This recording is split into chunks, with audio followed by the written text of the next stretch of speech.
My son-in-law laughed when I knocked at his door at midnight. He opened it wide enough to fill the frame, a glass in one hand, and he looked at me the way a man looks at a delivery he did not order. "Go home, old man," he said. "You'll fall asleep on our couch." I did not answer him. I stepped past his shoulder into the kitchen, and I set my keys down on the counter. Quietly, the way you set something down when you plan to be there a while. He kept talking behind me. He always kept talking. I have known a lot of dangerous men in my life, and almost none of them talked as much as Brett Vance. But I'm getting ahead of myself. To understand the knock, you have to understand the word. And to understand the word, you have to understand what I did for 30 years before anybody in that house ever met me. Her voicemail was 6 seconds long. I had listened to it 4 times before I put the truck in drive. My name is Russell Doyle. I am 69 years old, retired, widower. I live in Poplar Bluff, Missouri, in the same house I have lived in for 40 years, on a street where the neighbors wave and nobody asks too many questions. The town sees a quiet old man with a gray pickup and a slow dog named Cooper. It sees a fellow who fixes things, hangs a ceiling fan, reads a breaker panel, drinks his coffee black at the diner on Thursday mornings and does not say much. That is all the town sees. I preferred it that way. There is a radio on my kitchen windowsill, a small one, older than some of my neighbors. My wife Marjorie kept it there for 37 years, tuned to a station that plays songs nobody writes anymore. She liked it low, under the sound of the water running, the way some people like a light left on. Margie died in the autumn of 2019. Cancer. It took her in 4 months, and it was not gentle, and I will not describe it, because she would not want me to. I never turned the radio off. Her hand was the last one to touch that dial. I am not a superstitious man. I just have not been able to do it. For 30 years, my job was to stand between families and the people who wanted to hurt them. I joined the United States Marshal Service in the spring of 1980. I was 24. For the first stretch, I chased men who did not want to be found. Later, I did something quieter and harder. I kept people alive who had agreed to tell the truth about other people. I moved families in the dark. I gave them new names and new towns, and I taught them how to disappear into an ordinary life. I was good at it. I do not say that to brag. I say it because it matters to what comes next. When I retired in 2010, I put all of it in a drawer. The badge, the commendations, the habit of watching the door. I took odd maintenance work because I liked the quiet of it, and because a man needs a reason to get up, and I let the world decide I was nobody in particular. Being underestimated is a kind of rest. After 30 years of the other thing, I welcomed it. Brett married my daughter Erin in the summer of 2018. He shook my hand at the wedding, looked at my calloused fingers and my off-the-rack suit, and I watched him file me away. Handyman, old-timer, furniture, I let him. I have been misjudged by better men than Brett Vance. I should tell you about Erin. She was born in 1991, when I was 35, and she was the whole point of everything I ever did after. Margie used to say Erin came out already watching, already careful, and that she got that from me. It was not a compliment when Margie said it. She worried I would teach our daughter to see the world the way I had to see it. Maybe I did. When Erin was 9 years old, a case followed me home. It does not matter which one. What matters is that for a few weeks I needed my family to be more careful than most families ever have to be, and I could not explain to a 9-year-old exactly why. So I taught her a word. We were in this kitchen. She was sitting on the counter, swinging her feet, and I told her that if she ever felt scared, really scared, in a way she could not say out loud, she could use a special word and I would come. No questions. Not later. Right then. "What's the word?" she asked. "Greenhouse," I said. Margie had a little greenhouse out back in those days, all glass and green light, the safest feeling place in the world. You say greenhouse, and I drop everything, and I come. Doesn't matter where I am. What if I forget it? You won't, I said. You only need it once. The case passed. The danger passed. Erin grew up. The word became a family joke for a while. Then it became nothing. Then it became one of those things you forget you ever knew. Margie's greenhouse came down in a storm the year before she got sick. We planted the spot over with grass. 25 years went by. She only needed it once. I never told my family the specifics of the work, and I never will. But I will tell you one thing about it because it explains the word. There was a family I moved once, long ago. A mother and 2 children in the middle of the night, out of one life and into another, because the father had agreed to testify. And testifying is a thing that follows you. I remember the little boy asking me if the new house would have a lock on his window. I told him it would have a lock on every window and a man outside who did not sleep. He believed me. He slept. That is the job. You become the reason a child can sleep in a strange room. You do it for strangers over and over until you cannot remember all their faces. And then one day you retire and you realize the only face you were ever really working for was the one asleep down your own hall.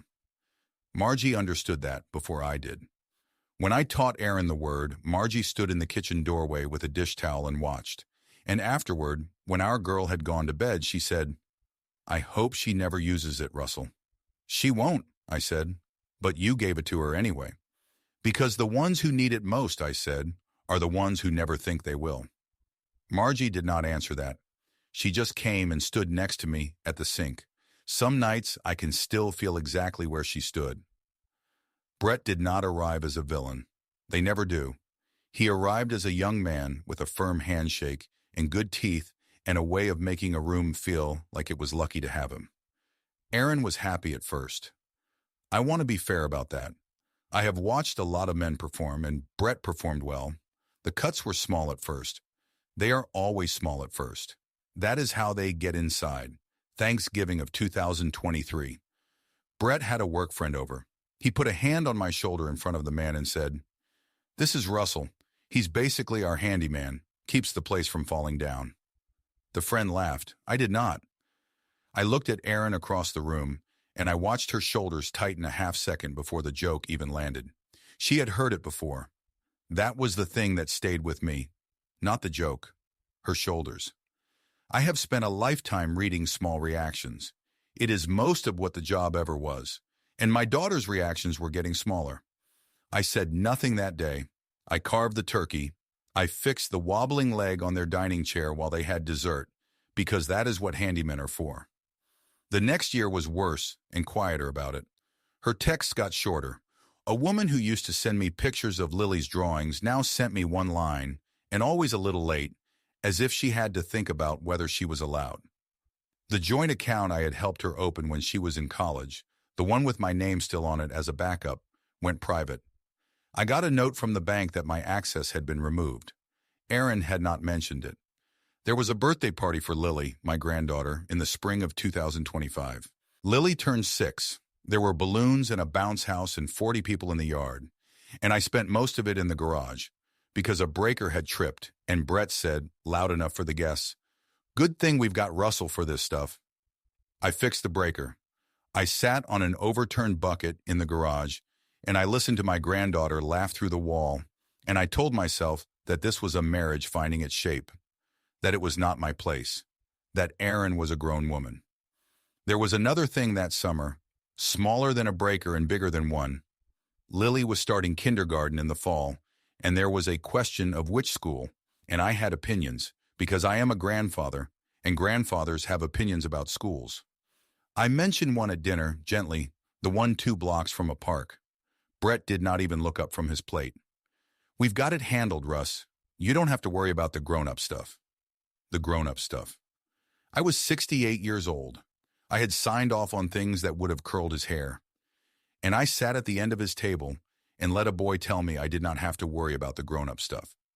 But that is not the part that stayed with me. The part that stayed with me was Erin. She opened her mouth just slightly, the way you do when you are about to agree with your own father. And then she caught Brett's eye across the table, and she closed it, and she looked down at her plate. That was the moment I knew. Not the money, not the jokes. The moment my daughter swallowed a sentence because of a look. I should have stood up that night. I did not. I passed the potatoes. There was a Thursday that autumn I think about now. I was at the diner with Wes Carr, the 2 of us in the back booth we have worn a groove into over the years. Wes is 71, a retired sheriff's deputy, my fishing partner, and the only man in Poplar Bluff who actually knows what I used to do. We do not talk about it much. Mostly we talk about crappie fishing and whose knees are worse. That morning he set his coffee down and looked at me a while. "You're quiet even for you," he said. "Aaron canceled again," I said. "Third time. Lily's got a thing, or Brett's got a thing. There's always a thing now." Wes nodded slow. "You want me to say it, or you want to keep pretending you don't already see it?" "I see it," I said. "Then why are you sitting here with me instead of over there?" I did not have a good answer. I turned my cup a quarter turn on the table, and I said the thing that was true. Because if I go over there, and I'm right, I can't unsee it. And if I'm right, then I let it happen for 2 years while I fixed his breakers. Wes let that sit. He is good at letting things sit. "Russ," he said finally, "you spent 30 years knowing when a room was wrong. You didn't lose that when you turned in the badge. You just stopped wanting to be right about the people you love." He was not wrong. That is the trouble with old partners and old friends. They are so rarely wrong when it costs you something. I called Erin that night. She answered on the 4th ring, and there was that half-second pause first, the one where a person checks whether they are allowed to talk. I know that pause. I have heard it from witnesses. I had never once expected to hear it from my own daughter. "Hey, Dad. Bright. Too bright. Just checking on my girls," I said. "Haven't seen you in a bit." "We're good. Busy. You know how it is." In the background low, I heard Brett say something. I could not make out the words. I did not need to. Erin's voice changed shape around it, the way water changes shape around a stone. "I gotta go, Dad. Love you." She was gone before I could say it back. I sat with the phone in my hand and Cooper's chin on my foot, and I listened to Margie's radio playing low, and I thought about a 9-year-old on a kitchen counter and a word I had given her for a rainy day. I told myself the day was not raining yet. I have carried a lot of regrets lighter than that one. I was wrong to wait, and I knew I was wrong, and I waited anyway. That is the part I have to live with. I saw it. I read every sign. And because the reader was her father, and fathers want so badly to be wrong about this exact thing, I gave a bad man the benefit of a doubt he did not deserve. Until the night the doubt died. It was a Tuesday in November of 2025. Cold. I was asleep in my chair with Cooper on my foot and the radio playing low, the way Margie liked it. My phone buzzed on the arm of the chair, a voicemail. It had come in while the ringer was off. I almost let it wait until morning. I want you to understand how close I came to letting it wait until morning. I played it. There was a breath first. Then my daughter's voice very low, the way you talk when you do not want the next room to hear you. "Dad," she said, "greenhouse." Then the line went dead. 6 seconds. I sat there in the dark and I did not move, and I felt something in my chest go cold and clear and very, very quiet. It is a feeling I had not had in 15 years. It is the feeling you get right before the part of you that you retired stands up and puts its boots back on. 25 years. She only needed it once. I did not call the police. Not yet. I want to explain that because people always want to know why. If I called the police that night, a squad car would roll up with lights on, and a man like Brett would smile and say it was a misunderstanding, and the officers would stand in the yard and take a report, and then they would leave, and I would have taught my daughter that the word did not work. The word had to work. Everything came after the word working. So I made 2 calls. The first was to Wes Carr. I told him where I was going. He said he would meet me after. He did not ask if I needed help getting my daughter out of a house. He knew I did not. I drove the 9 miles to Brett and Erin's place with both hands on the wheel and my heart going slow. That is a thing the job teaches you. When it matters most, you go slow. Fast is for men who are scared. I was not scared. I was certain. Which brings us back to the knock. "Go home, old man," Brett said. "You'll fall asleep on our couch." I set my keys on the counter. I looked at him. Really looked the way I had not let myself look in 3 years. And I saw a young man who was sweating in a warm house, whose eyes kept going to the hallway, who had a glass in his hand at midnight on a Tuesday and no work in the morning that I knew of. "Where's Erin?" I said. Not a question. I do not ask questions I already know the answer to. "She's asleep. You need to leave." "Aaron," I called level past him. A door opened down the hall. My daughter came out with Lily half asleep on her hip, a coat already on over her pajamas, and I understood then that she had believed the word would work. She had bet on it. She had gotten the coat on the baby and waited in a locked room and trusted that her father would come through the door. I have carried a lot of things in this life. I do not think I have ever been trusted with anything heavier than that coat on that baby.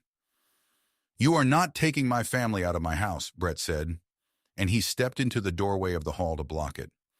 "Here is the only part of that night that came close to force, and I am going to tell it to you exactly, because it is the truth and because it is the line I will not go above." I put my hand on his forearm. That is all. I did not hit him. I did not raise a fist.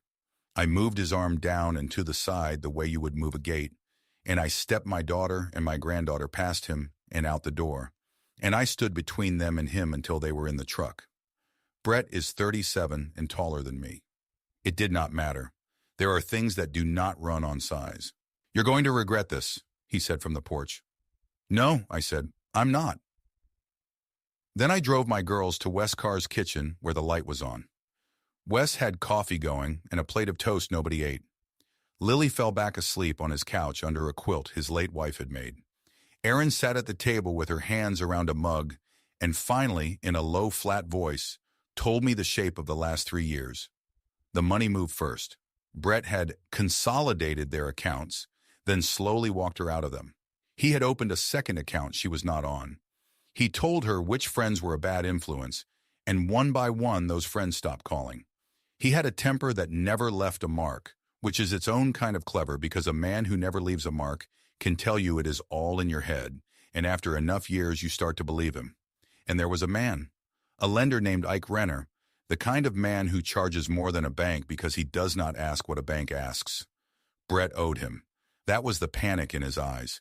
That was why the squeeze on Aaron's money had gotten worse and faster, and why that Tuesday night had gone somewhere it had not gone before. Aaron looked at me across Wes's table, and she said the thing I will hear for the rest of my life. "I didn't know if the words still worked," she said. "I didn't know if you'd remember." "I remembered," I said. "I have been remembering for 25 years. Then Wes, who had been quiet, set down his cup. "You could ruin him tonight, Russ," he said. "You know people. You know how. You could make that boy's life come apart by breakfast." He looked at me steady. "Or you could bury him with paper he can't argue with. Do it slow. Do it clean. Let the facts do the work." Margie used to say the same thing with fewer words. She used to say, "Do it right, or you lose her twice." So I chose paper. Paper and patience and a phone call to a woman I had trusted with my life more than once. Her name is Dana Whitfield. She is 58, still a Deputy United States Marshal, and she was my partner for the last 9 years I worked.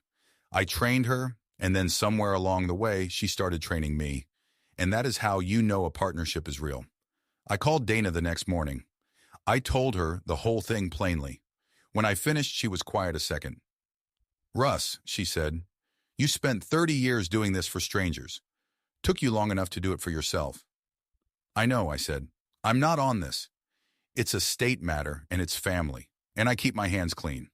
But I can point you at the right people, and I can tell you what a fraud referral looks like, and I can be a friend in a courtroom if it comes to that." A pause. "It's going to come to that." The right person turned out to be a family law attorney named Lorraine Pike. 47, sharp, no wasted motion. She sat Aaron and me down in a small office with too many folders, and she explained how the next weeks would go, and she did not once talk down to my daughter, which is the first thing I liked about her. There is a thing called an emergency protective order. Lorraine explained that we could go in front of a judge without Brett present, lay out what happened, and ask the court to keep him away from Aaron and Lily while everything else got sorted out. It is not a punishment, it is a fence. You put the fence up first so nobody gets hurt while the slow work happens. Then there is the slow work. A forensic accountant. That is a person whose whole job is to read years of bank statements the way I used to read a room. Every transfer, every account, every dollar that walked out of my daughter's name and into somewhere it should not have gone. "People think hiding money is clever," Lorraine said. "It isn't. Money remembers everything. It's the worst liar in the world. She was right. It took the accountant 11 days. His name was Marcus Bell, a soft-spoken fellow who wore his reading glasses on a cord and treated 3 years of statements like a doctor reads an x-ray. He spread the pages across Lorraine's conference table, and he walked Aaron and me through it, one line at a time. "See here," he said, tapping a row. "Your paycheck lands on the 1st and the 15th. For a year and a half it lands, and within the hour a transfer goes out. Same amount, give or take, into an account you are not a signer on." He looked at Aaron over the glasses gently. "This is not a marriage-sharing money, Mrs. Vance. This is a siphon. It runs on a schedule." Aaron stared at the pages. I watched her do the math a person does at a table like that. How long, how much? How did I not see it? I have watched a great many people do that terrible arithmetic. It is the loneliest math there is. "It is not your fault," Marcus said before I could. "These are built so you cannot see them from the inside. That is the design. You needed someone outside the house, looking in." He glanced at me. "You had one. You just did not know it yet." The direct deposits from Aaron's job had been quietly rerouted, a little at a time, into that second account. The one under a name that was not hers, and was not quite Brett's either. There were payments going out of it to a company that turned out to be one of Ike Renner's. It was all there, dated, sourced. True. Dana drove down that week and we sat in the back booth at the diner, the same booth, and she read the summary with a marshal's eyes. "It is clean work," she said, tapping the folder. "You did not touch anything you should not have. You let the accountant find it. You let the lawyer file it. Nobody can say you cooked this." She closed it. "I have seen a lot of men in your shoes make it about the fight. You made it about the fence and the folder. That is why it is going to hold." "It doesn't feel like winning," I said. "It is not winning," Dana said. "It is protecting. You always did get those two confused in your favor." Brett came to my house once during those weeks. Only once. It was a Saturday afternoon. I heard the car before I saw it, the way you do when you have spent a life listening for cars you did not invite. I met him on the porch, and I did not open the screen door. "I just want to talk to her," he said. "Man to man. You can't keep a husband from his wife." "There is a court order that says I can," I said. "Sign this week. You were served. You know that." "Russell, come on." He put a hand on the screen door frame. Cooper stood up behind me, slow and unbothered, and Brett looked at the dog and took the hand back. "I made mistakes. Fine. But this is family. You're going to blow up a family over some paperwork?" "You blew up the family," I said. "The paperwork is just the part that finally told the truth about it." He stood there a moment, working his jaw, looking for the version of me he had known for 3 years. The soft old man who fixed things and took the joke. He could not find him. That man had gone back in the drawer where I keep the badge. "Go home, Brett," I said, "and do not come here again. The next time you do, it will not be me you talk to. It will be a deputy and a new charge and a worse day than this one. I am giving you the chance to not have that day. Take it." He took it. He got in his car and he left, and I called Lorraine and told her exactly what had happened, word for word. So it went in the file because everything goes in the file. That is how you win without ever raising your voice. Erin had watched the whole thing from the kitchen window. When I came inside, she did not say anything. She just put her arms around me, the way she used to when she was small, and I stood there and let her, and Margie's radio played low on the sill. I did not shout about any of it. I did not call Brett. I did not so much as drive past the house. He called me, of course. 11 times over 2 weeks. I did not answer. He left messages that started angry and got frightened, which is the natural order of things. In one, he called me a washed-up old man who fixed toilets. In the next, he asked, almost polite, whether we could talk like family. I saved all of them. Money is not the only thing that remembers. Erin was already changing by then, a little, day by day. She had started laughing again in small, careful bursts, like a person testing a floor before they trust it. Some nights, I passed the spare room and heard my daughter reading to Lily in a voice I remembered from before the wedding, and I would stand in the dark hallway a moment, and then I would go to bed. By the second week of December, everything Brett Vance had done was sitting in a folder on Lorraine Pike's desk. All of it true. None of it shouted. The hearing was set for the middle of January. I need you to understand that I felt no joy walking into that courthouse. I have never once felt joy in this part. What I felt was the old, level calm, and under it, an ache, because whatever happened in that room, my granddaughter's father was the man on the other side of it, and there is no version of that which is happy. We got there early. Erin wore a plain gray dress and held my arm harder than she knew. Lily was with Wes for the day, planting nothing, waiting for nobody, safe. Brett came in late, with a lawyer he clearly could not afford, and he had the swagger back on like a coat. That is the thing about men like Brett. Right up until the last second, they believe the room belongs to them. I heard him. He did not bother to lower his voice. He leaned to his lawyer, nodded at me across the aisle, and said, "Relax. Her dad fixes gutters. What's he going to do?" His lawyer, to his credit, looked like he wished the floor would open. Then it started, and the floor did open, just not for me. Lorraine Pike does not raise her voice. She does not need to. She stood and she walked the judge through the folder one page at a time. The rerouted deposits, the second account, the name on it, the payments to Renner's company. She entered the voicemails, all 11 of them, and the judge listened to a grown man call his wife's father a washed-up toilet fixer, and then 2 days later, asked to talk like family.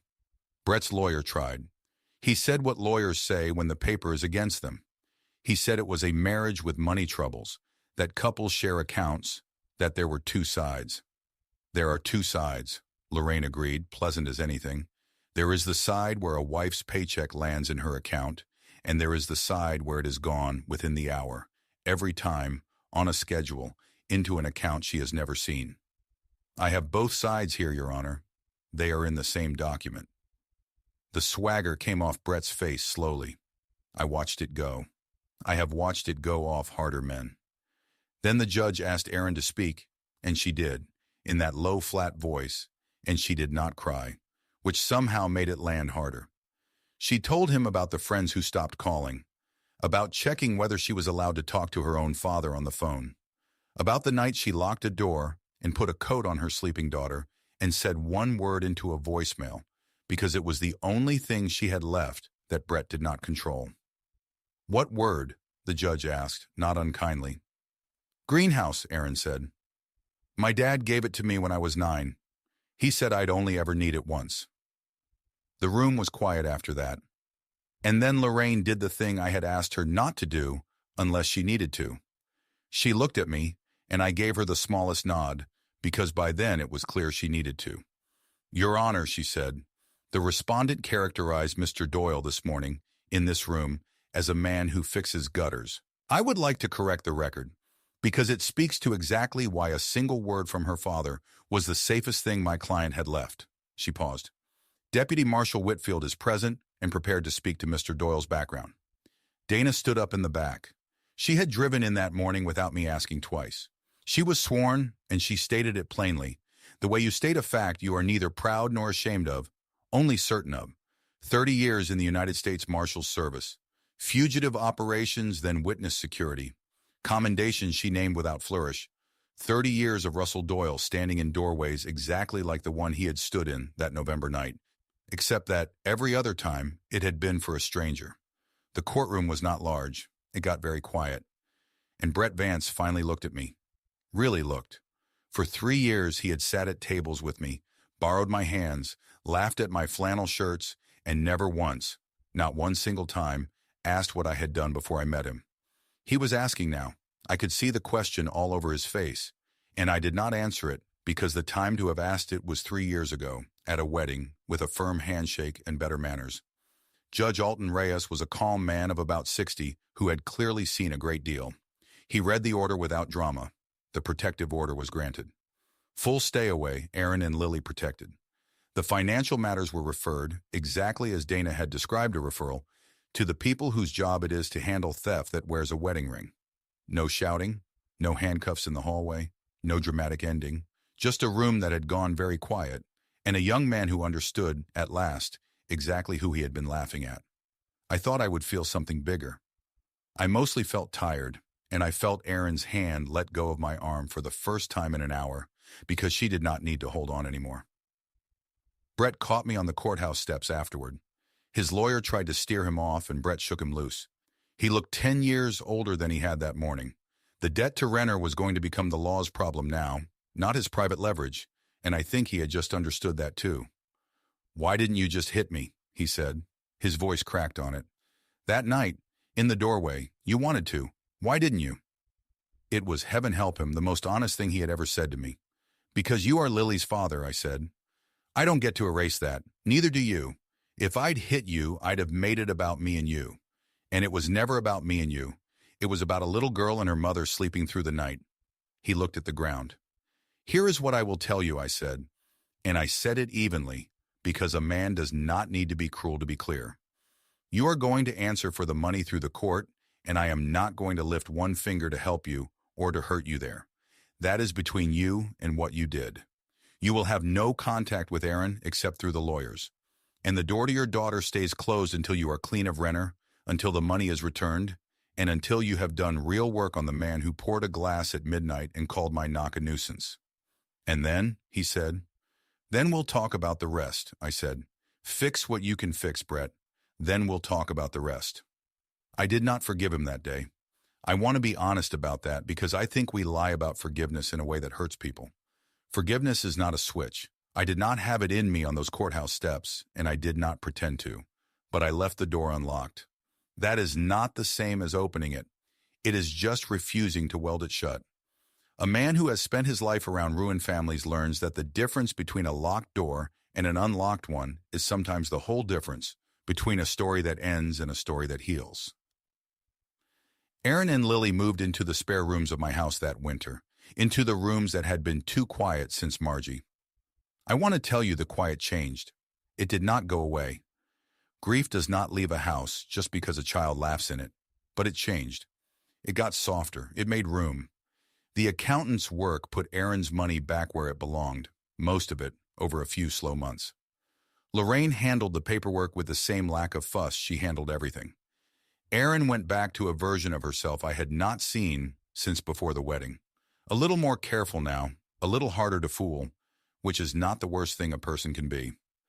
Wes came by most Sundays that winter. He and I would sit on the back porch with coffee and not say much, the way we like it, and Cooper would lie between our boots, and sometimes Lily would come out and show us a rock she had decided was special. Wes treated every rock like evidence in a serious case. She loved him for it. "You did it right," he told me one of those Sundays. "I have known you 40 years, Russ. You never did learn how to celebrate, but you did it right." "I don't feel like celebrating," I said. "No," he said. "Good men usually don't, after. That's how you know."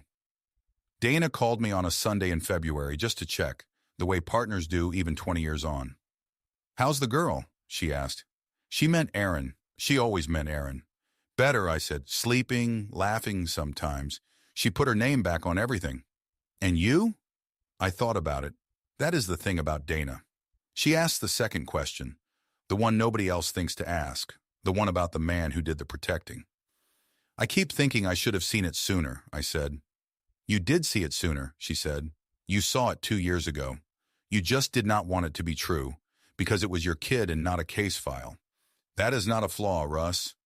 That is the whole reason you were ever any good at this. You never once forgot they were somebody's kid." I did not have anything to say to that. Down the hall, I could hear Lily narrating a game to herself, the way children do, building a whole world out loud in a safe room. "Go be a grandpa," Dana said. "You earned the boring part. Most of us never get the boring part." She was right. The boring part, it turns out, is the best part. Nobody tells you that when you are young and you think the job is the doorways. The job was never the doorways. The job was so that someday there could be a boring Sunday, and a child's voice in a safe room, and an old man who got to just sit and listen to it. In the spring, I dug up the grass where Margie's greenhouse used to stand, and Lily and I planted tomatoes there. She was 7 by then. She likes dirt more than any child I've ever met. "Grandpa," she said one afternoon, patting a plant into the ground like she was tucking it in, "Mom said you have a secret word. Do I get one?" I sat back on my heels, and I thought about how to answer that. "You probably won't ever need one, sweetheart," I said. "That's the whole idea.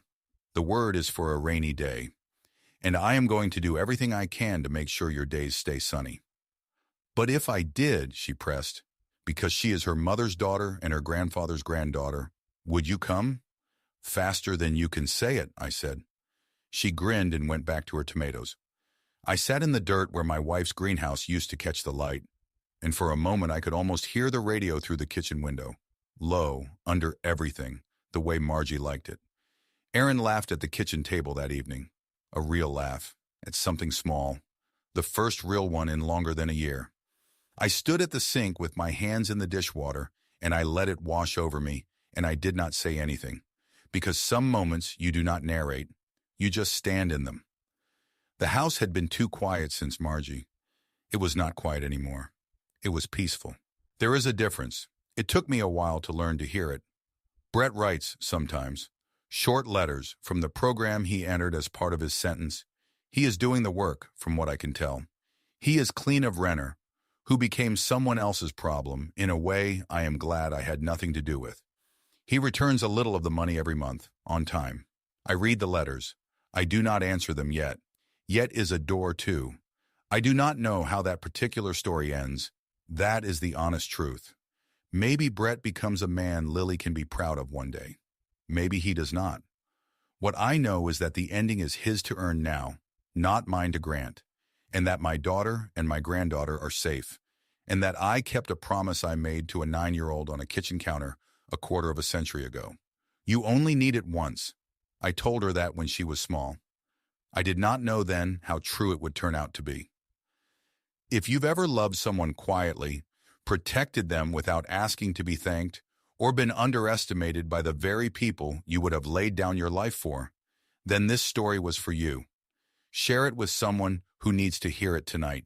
And in the comments, tell me about the ones you kept safe, the promises you kept when nobody was watching. I read them, everyone. Thanks for spending this time with me. And remember, no matter how old you get or how small the world decides you are, it is never too late to choose patience over pride, protection over revenge, and love over fear. The end.